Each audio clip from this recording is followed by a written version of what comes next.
En este video analizaremos por qué Dios revela algunos misterios sagrados a ciertos iluminados por su Espíritu Santo, denominados los iniciados.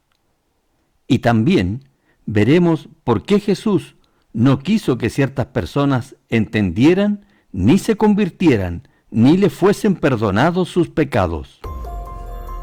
El investigador bíblico presenta los misterios sagrados que solo se les revela a los iniciados.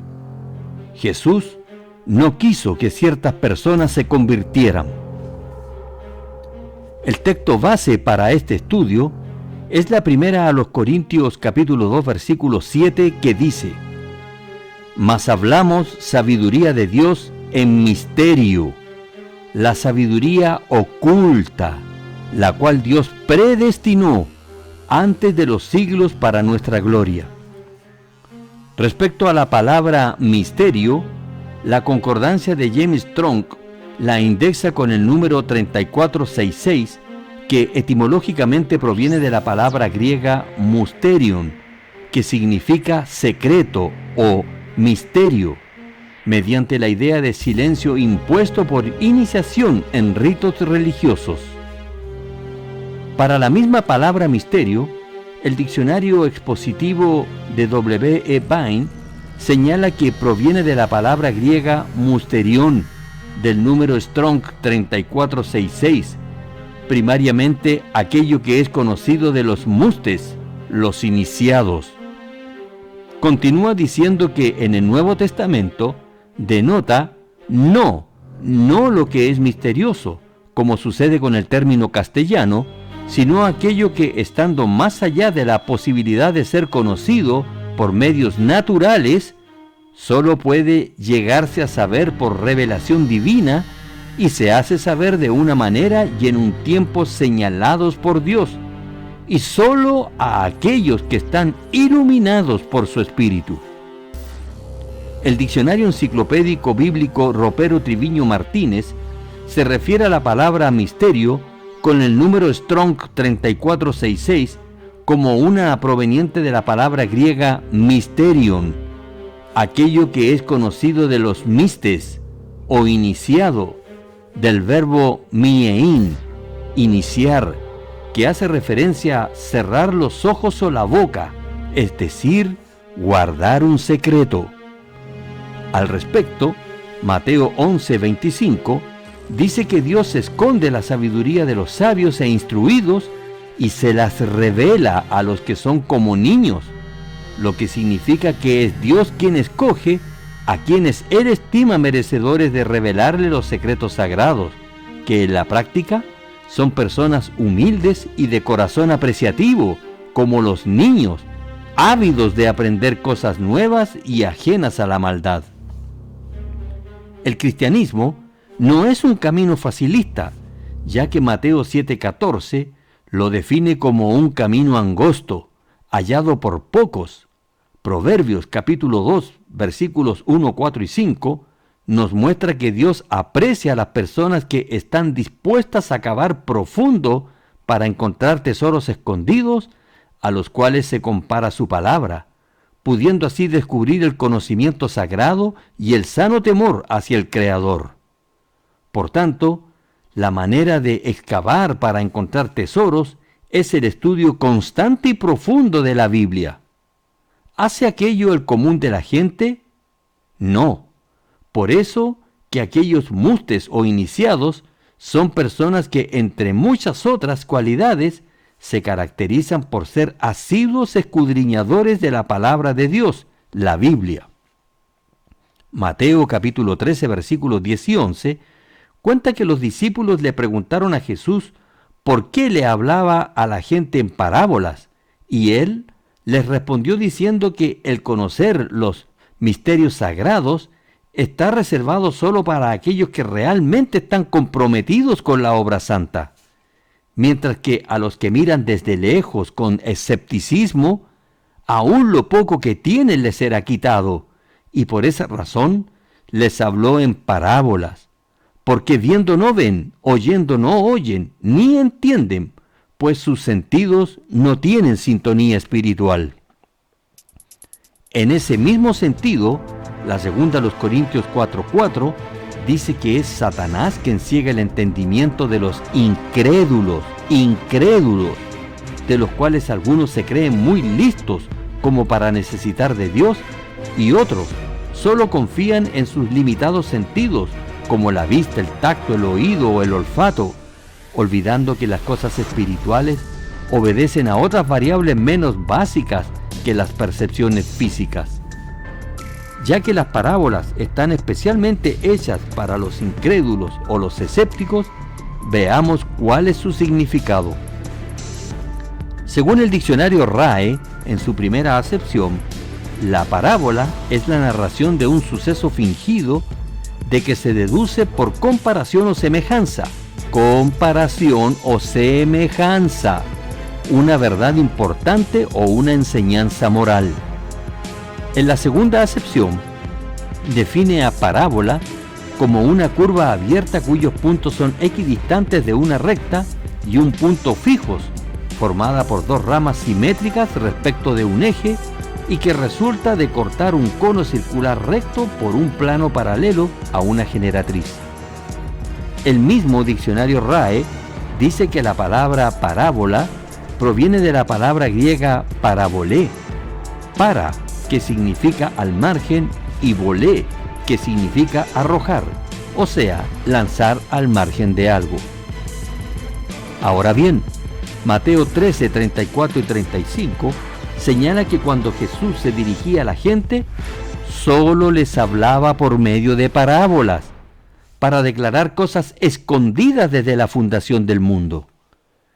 El relato continúa diciendo que sus discípulos le pidieron que les explicara la parábola de la cizaña del campo, lo cual denota que ni siquiera ellos, aun siendo discípulos, entendían esas parábolas. Jesús explicaría la parábola en privado, pues no era una historia literal, requería una interpretación, razón por la cual Jesús procedió a explicárselas. Ahora daremos lectura a la parábola del trigo y la cizaña, relatada en Mateo capítulo 13, versículos 24 al 30, para entender el propósito que tiene una parábola en cuanto a la revelación de los misterios sagrados. Les refirió otra parábola diciendo: el reino de los cielos es semejante a un hombre que sembró buena semilla en su campo, pero mientras dormían los hombres, vino su enemigo y sembró cizaña entre el trigo y se fue. Y cuando salió la hierba y dio fruto, entonces apareció también la cizaña. Vinieron entonces los siervos del padre de familia y le dijeron: Señor, ¿no sembraste buena semilla en tu campo? ¿De dónde pues tienes cizaña? Él les dijo: un enemigo ha hecho esto.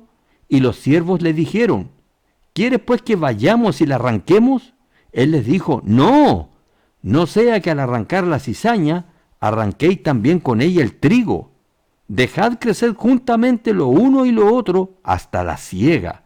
Y al tiempo de la siega, yo diré a los segadores: recoged primero la cizaña y atadla en manojos para quemarla, pero recoged el trigo en mi granero.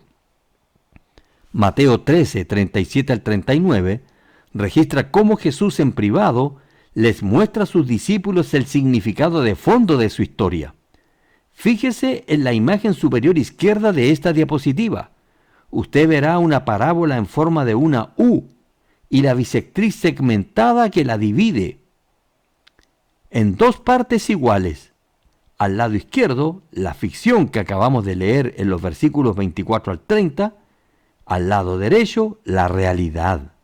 A medida que avanza la historia, la ficción y la realidad van a encontrarse en el vértice, lugar donde se produce la moraleja.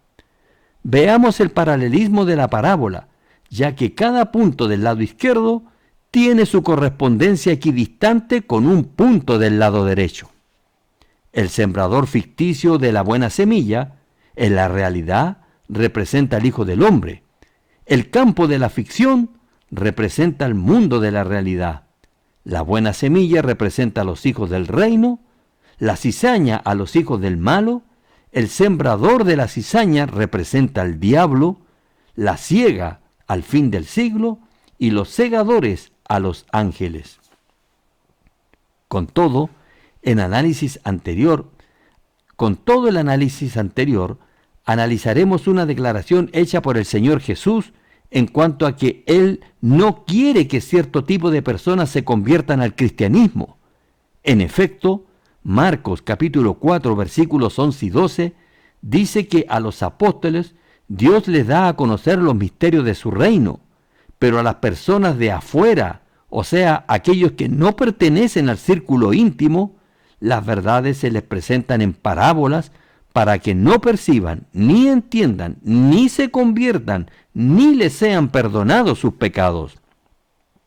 En consonancia con Isaías capítulo 6 versículo 10, y refiriéndose a los judíos incrédulos, Jesús en Juan 12:40 dijo que el corazón de ellos se había endurecido, sus ojos habían sido cerrados para que no vean con los ojos y entiendan con el corazón y se conviertan y fuesen sanados por Él. De este pasaje concluimos que Jesús no encuentra digno de sus promesas a las personas que muestran apatía, indiferencia y finalmente rechazo a su evangelio, personas que sencillamente no tienen aprecio por las cosas espirituales, tal como sucede hoy día con personas que viven la vida sin importarles la existencia de Dios, o sea, dejándolo fuera de su ecuación personal.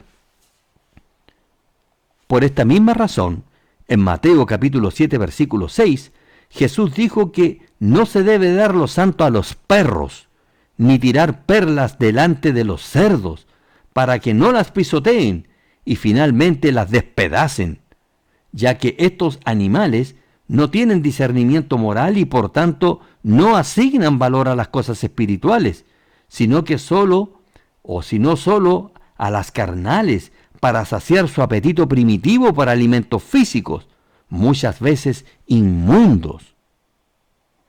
En definitiva, la gente que no tiene el sentido de compromiso con Dios, aquella que se muestra distante con Él, aquellos que muestran apatía o aquellos que sencillamente lo ignoran, en uno y otro caso lo han relegado a un nivel de importancia mínima o inexistente, incluyendo a los cristianos gelatinas que se adaptan al molde que los contiene o que viven apegados a tradiciones en pugna con las enseñanzas de la Biblia y que aceptan solo las partes que más les conviene.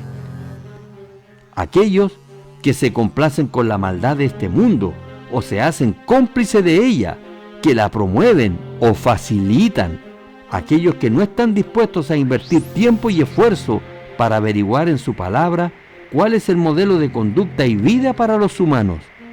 No verán, no tendrán una conversión real, ni entenderán con el corazón cuál es la buena, agradable y perfecta voluntad de Dios, tal como lo señala la carta a los Romanos, capítulo 12, versículo 2. El investigador bíblico no representa a ninguna religión, ni pretende llevar a nadie a ninguna religión. El investigador bíblico no es el poseedor de la verdad absoluta. 1 Corintios 13, 9 y 10. Si te gustó este video, compártelo y dale like. Para que no te pierdas ninguno de mis estrenos, activa la campanita de notificaciones. Suscríbete a mi canal de YouTube, El Investigador Bíblico EIB.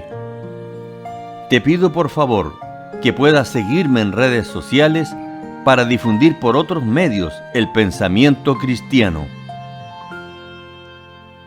Fin.